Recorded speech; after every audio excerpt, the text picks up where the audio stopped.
Good evening, I'm Dennis Ward. Welcome to APTN National News. Today marked the fourth day of the inquest into Aisha Hudson's death in Winnipeg. Testifying today were Constables Sylvester and Carnegie as witnesses. Our Julia Ross was there. Constable Pradnuk's partner, Constable Serge Sylvester, testified today, along with K-9 officer Constable Ian Carnegie. Pradnuk testified yesterday that he was unable to tell the effectiveness of the two shots fired at Aisha Hudson, and that the second shot was fired after Hudson's vehicle began to move forward after reversing. Constable Carnegie says he filed a use of force report as he used an empty-handed control to pull Miss Hudson out of the vehicle to arrest her. He says that she was not responding to commands to exit, resulting in her being pulled out of the vehicle. Carnegie testified that he was not aware that Hudson had been shot, and when he noticed an injury to her nose, he believed it was from the collision between her vehicle and the pickup truck that ended the pursuit. Carnegie says he called an ambulance and was told after arresting Hudson by Constable Pradnuk that shots had been fired. Pradnuk began first aid after identifying the wound and began CPR when Hudson became unresponsive. Constable Sylvester testified that he had been pulling on a door handle on the driver's side of Hudson's vehicle when she began to reverse towards him, resulting in Pradnuk's initial shot. Carnegie says that no one voiced over the radio to abort the pursuit. Both Carnegie and Sylvester testified that there is no training that could be done to further prevent similar tragedies from happening in the future. Julia Ross, APTN National News, Winnipeg. Thanks, Julia. RCMP have issued a dangerous person alert for Pimichikamak Cree Nation and surrounding areas after a man violently abducted a woman from a residence in the community this morning. RCMP believes she is in imminent danger. RCMP say to be on the lookout for 39-year-old Joshua Papanicus, pictured here. They warn not to approach Papanicus as he is considered armed and dangerous. Around 5:40 a.m. this morning, Cross Lake RCMP responded to a report of aggravated assault in the Pimichikamak Cree Nation. They say an investigation determined Papanicus entered a residence and struck a 24-year-old resident with a hammer. They say he then allegedly abducted a 20-year-old Rayanne Thomas and was last seen fleeing on foot with Thomas. Search efforts are still underway in Pimichikamak, but it is possible, RCMP say, Papanicus fled the community. RCMP have confirmed to APTN News that the two are known to each other and that this is a case of intimate partner violence. A large-scale effort is underway as they believe she is in imminent danger. Anyone with information on their whereabouts is asked to contact Cross Lake RCMP at 204-676-2600. An Ontario woman facing a $500,000 lawsuit over allegations she accused a mother and her three daughters of being pretendians is now responding in court. Our reporter Sarah Connors, who first broke this story, has the latest. A woman in Ontario being sued for accusing a mother and her three daughters of being pretendians has filed a statement of defense denying the claims made against her. Michelle Christine Cameron, who goes by the name Crystal Mariah Semeganis, filed a statement of defense in the Supreme Court of Yukon on January 29th. The filing denies Semeganis published any defamatory comments about the women and argues that even if she did, they were true and made in the public interest. Semeganis describes herself as an activist against pretendians, a pejorative term used to describe someone falsely claiming Indigenous heritage. She's also the leader of the Ghost Warrior Society, which aims to expose what it considers to be false claims of Indigenous ancestry. Louise Derrick and her three daughters sued Semeganis last summer. The statement of claim accuses Semeganis of engaging in a relentless and libelous campaign against the women, particularly Derrick's daughter, Amanda Buffalo. It alleges Semeganis accused the women of falsely claiming Indigenous heritage for personal and professional gain and is seeking $500,000 in damages. The statement of defense asked for the lawsuit to be dismissed. Neither the statement of claim or defense have been tested in court. Sarah Connors, APTN National News, Whitehorse. Thanks, Sarah. An Indigenous business group is calling on the Ontario government to reconsider legislation which is designed to strengthen the provincial economy and support manufacturing within the province. The Buy Ontario Act mandates public sector entities prioritize buying made in Ontario goods and services. But a First Nations association says the act leaves out First Nations owned and Northern Ontario based businesses. APTN's Mike McDonald has more. The Anishinaabe Business Professional Association sent a letter last month to Ontario Minister of Public and Business Services Delivery and Procurement Stephen Crawford. It states the group's strategic review of the Buy Ontario Act found its definition of an Ontario business favors southern, urban, and non-Indigenous entities. Jason Razovich is the association's president. Part of it are the issues around the definition of an Ontario business. We're seeing that this requires 250 employees for it to be headquartered with a Southern Ontario focus. Shows that it favors factories that may be based in Toronto, and it doesn't reflect the realities of the North, like Thunder Bay, and the small medium enterprises such as Indigenous businesses. Among the recommendations made by the association is a 5% Indigenous procurement target and an updating of the definition of an Ontario business to recognize First Nations and Métis enterprises. Landon Jourdain, a senior business consultant with Fort William First Nation-based Wawano Consultancy, says the act represents a step in the wrong direction on the path to reconciliation. Canada as a whole and the provinces have been touting reconciliation for years now, but then go and pass legislation where they openly say they didn't consider First Nations communities or the North as a whole. And I feel like Northern Ontario tends to get marginalized consistently by Southern Ontario because, we're out of sight, out of mind, I suppose. Razovich adds leaving out the Indigenous business community ignores a major economic driver in the North. One of the studies that we released last January showcased that Indigenous businesses and the Indigenous spend in the city of Thunder Bay, for example, contributes $1.5 billion to the region, and it provides a direct and indirect opportunity and is a main driver of our economy here in the city. Since issuing its letter to the province, the association has received the support of the Anishinaabe Nation in its call for changes to the Buy Ontario Act. Razovich hopes this support will get the attention of Ontario Premier Doug Ford. Mike McDonald, APTN National News, Thunder Bay. Thanks, Mike. Now to a missing art mystery. The issue of missing pieces of artwork from the Department of Crown Indigenous Relations came up at a parliamentary committee meeting in Ottawa on Thursday. Crown Indigenous Relations Minister Rebecca Alty and department officials appeared before the Indigenous and Northern Affairs Committee was to answer questions on the Budget Implementation Act. But Conservative members pressed the department about the missing art. A 2024 audit revealed 132 pieces of the department's $14.4 million Indigenous art collection are unaccounted for.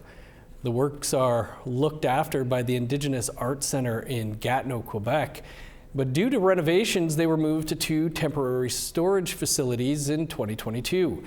Conservative MP Jamie Schmale asked why the department has not responded to a request on which pieces are missing. Crown Indigenous Relations Deputy Minister Valerie Gideon responded.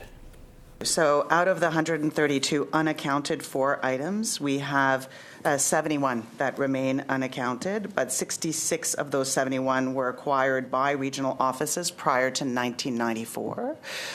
So just to respond, we have contacted all of the artists as noted. They have not consented in writing to sharing the information through the Access to Information Act request. That is why we are unable to provide the information on that front, because we do not have their written consent.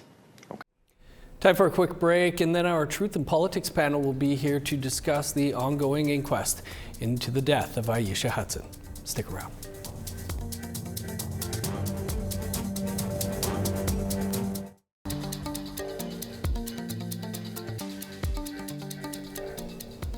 Welcome back. As we've been reporting, an inquest is currently underway in Winnipeg into the shooting death of 16-year-old Aisha Hudson. Hudson was shot and killed by a Winnipeg police officer in 2020 following a high-speed car chase prompted by an alleged liquor store robbery. Our weekly Truth in Politics panel is here for more on this. Also this week, the Conservative Party convention and pop star Billie Eilish's stolen land comment at the Grammys. Joining me is Jennifer Leywitz, the CEO of Pasqua Strategies, and Nigan Sinclair, a columnist with the Winnipeg Free Press. Jennifer, Nigan, great to have you with us. Nigan, we'll start with you and the ongoing inquest into the death of Aisha Hudson, killed by a Winnipeg police officer in 2020 following a high-speed pursuit and alleged liquor store robbery. What's your take on what we've heard so far? So the first thing I guess people really should know is that this is an inquest. This is not a seeking of trying to find where the guilt lies, although certainly that may come evident as the hearings continue. This is about trying to come up with some kind of method of prevention or examine the systemic causes which led to the shooting of Aisha Hudson by Winnipeg police. Two things that have come out very clear in the hearings. The first is that Winnipeg police clearly felt pressured to do something about the spate of alleged liquor store robberies that were taking place. And so they felt that they needed to be aggressive, and they needed to be aggressive in a kind of public response.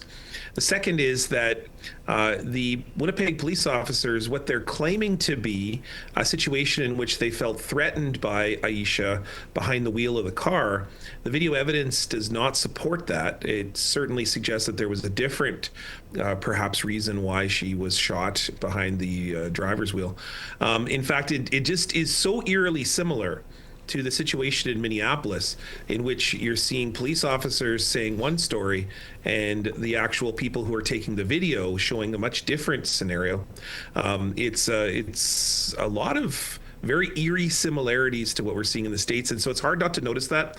And what I hope is that the public's really keeping an eye on this, because what you're beginning to see is you're seeing a police force that is responding to what has been a post-pandemic kind of sense of Indigenous and non-Indigenous relations as being rather at odds, quite in conflict. Jennifer, an inquest of this nature does not assign blame, but is looking at what role, if any, systemic racism may have played and whether the use of force was necessary. The officer who fired the shots has already been cleared of any criminal charges. Why do you think an inquest like this is still important? Well, inquests into things like this are incredibly important. I talk about this on social media often when it comes to state power and the use of state power against citizens, is that, yes, this is not a trial, but this is the fact-finding process, and it needs to be part of that process after any time, again, police and government and anything that's a branch of it uses, state power against the people and any force, so that exactly what Nigan said is we can find out exactly why that happened and what recommendations can come from that. And in instances like this, recommendations can include, reviewing high-speed pursuits, how we use force against youth, and all of those different types of things. So I think that this is really important, but it's not just about doing the inquest, because we have inquests all the time, when there's people that are, passing away in jail and people that are passing away at the hands of police. But whether or not we actually take those recommendations and we actually, put them into action, because we hear about this all the time where there's inquests, and often they're very lengthy. They require a lot of resources and all of those things, but we need these bodies and our governments and our institutions to actually take those recommendations seriously and see that systemic change. Yeah, Nigan, like Jen says, look at the Phoenix Sinclair inquest, the largest, most expensive in provincial history, and many of those recommendations never touched. What are your hopes? What are you expecting to come out of this inquest? I ran into one of the members of Aisha Hudson's family just a couple days before the inquest had happened. And this family member who shared with me that they were very optimistic that not so much for the inquest itself and the fact that the recommendations will probably not followed up, but there's certainly to indicate that there's a great deal of gaps in problems, systemic issues. And just if you look at Aisha Hudson's life, life, it wasn't really about that day. It was about all the things that had failed her up to that point, and including the training of those officers. And so the fact is that there was a number of failures that have systemically have led to a kind of acrimonious relationship between Indigenous young people in particular, and then also the fact that she's two-spirit, and the way that she's dressed, or the way that she's presented, and the ways that the officers perceived her. A whole bunch of different things that are going to come in. But the family member said that it's not really so much about the inquest that we're so concerned about. It's the fact that we'll hear the discussion of what happened to Aisha, what her life story was, and most importantly, that she was a human being, a beautiful human being that we are all less than now that she's gone. And so that perhaps might be the biggest story here, is that we must never forget that this young person who had such promise and such opportunity and hope and had been just taken so tragically from us, and for reasons that are really very solvable. They should never have happened in the first place. Jen, wanted to move on to the Conservative convention where you did pay to get in last week. What were some of your takeaways? Well, political conventions are always a little bit weird, especially if you're Indigenous, and obviously there's going to be criticism online, especially being an Indigenous woman that shows up in a space like that. I've always been vocal about the fact that, the Conservative Party represents the majority of Saskatchewan. Up until last election, every single seat was Conservative. And I often remind people that, number one, no political party owns us, but our representation in all of those spaces is still very important, because we shouldn't go in with the idea of how do I take this and sell it to people, but rather how do I take what issues matter to us and why we should be included in these spaces and bring it there. And I saw a prime example of this over the last few days, where the Conservatives have gone pretty heavily under fire about the conversion therapy vote that happened a couple years ago, which they pivoted on. That came up again at convention, where there was a policy to reopen that debate, and it was narrowly defeated.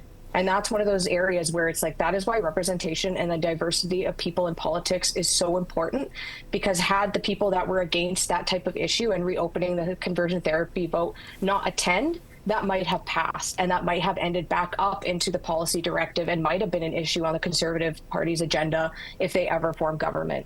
So those are those areas where, it does matter for us to be there, but I won't lie, it is really tough in 2026 to show up in spaces where we know that we have so many big issues nationally right now that we're trying to navigate, and then you go to a political party convention for one of the biggest political parties and none of those things are mentioned.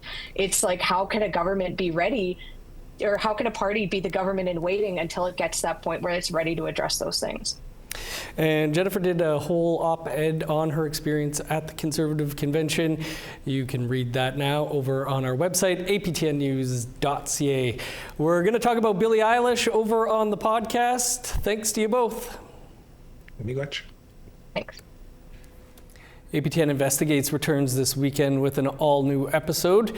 We've got a preview of that and tonight's Nation to Nation after the break.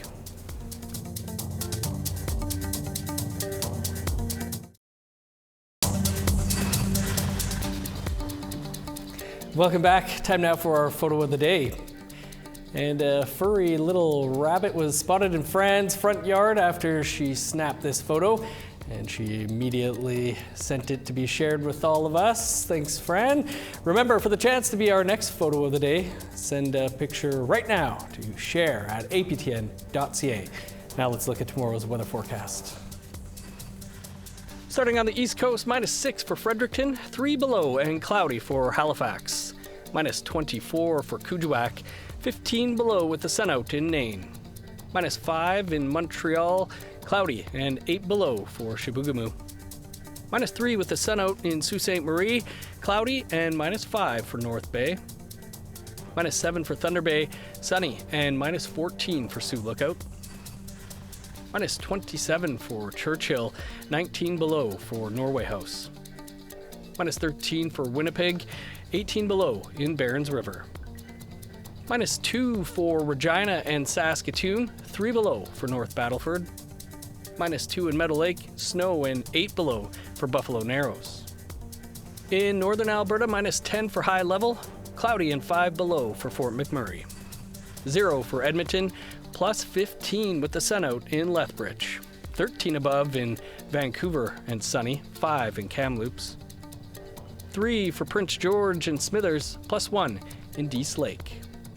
-36 for Old Crow, +1 for Whitehorse.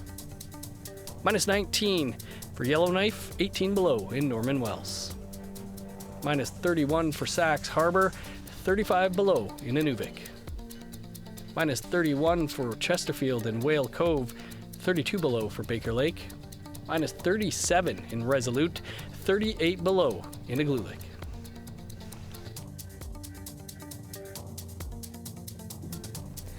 Over to our Ottawa studio now, where Nation to Nation host Karen Pugliese has a preview of tonight's episode.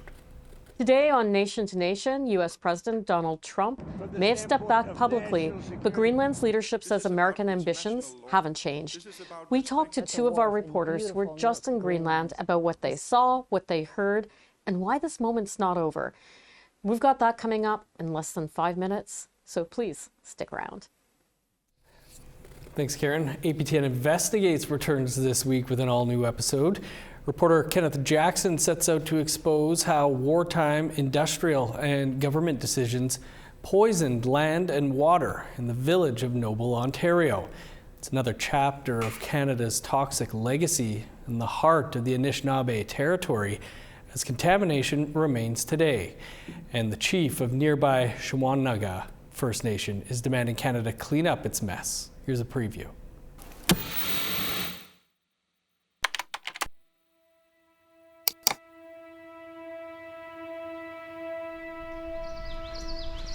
When you're dealing with tens of millions of pounds of explosives and chemicals, it has to go somewhere. They built explosives here. They needed components for explosives. The local legend is that munitions were actually dumped there when they closed the plant and walked away. It's now affectionately known as Gun Cotton Creek. The stakes are high. The stakes are really high. My grandfather, Alfred, raised the kids at Nobel. They had 12 kids. And out of the 12 kids, 5 of them suffered serious forms of cancer. From stomach to brain cancers, thyroid cancers. What do you think's stuck in the ground there? I think persistent contaminants that never go away. I think to work there for like 30, 40 years, breathing the ethylene glycol, the nitrate fumes, was not good. Clean up the land, return it to the First Nations. We want to be part of the direction that fixes what our governments have done. And you can catch APTN Investigates War on the Land airing this Saturday on APTN. And we will speak with Kenneth about the documentary right here tomorrow night. That is all the time we have for your APTN National News for this Thursday. For much more, you can visit our website, aptnnews.ca. I'm Dennis Ward. Marcy Miigwech, thanks for being with us. Stick around. Karen is up next with Nation to Nation. We'll see you back here tomorrow.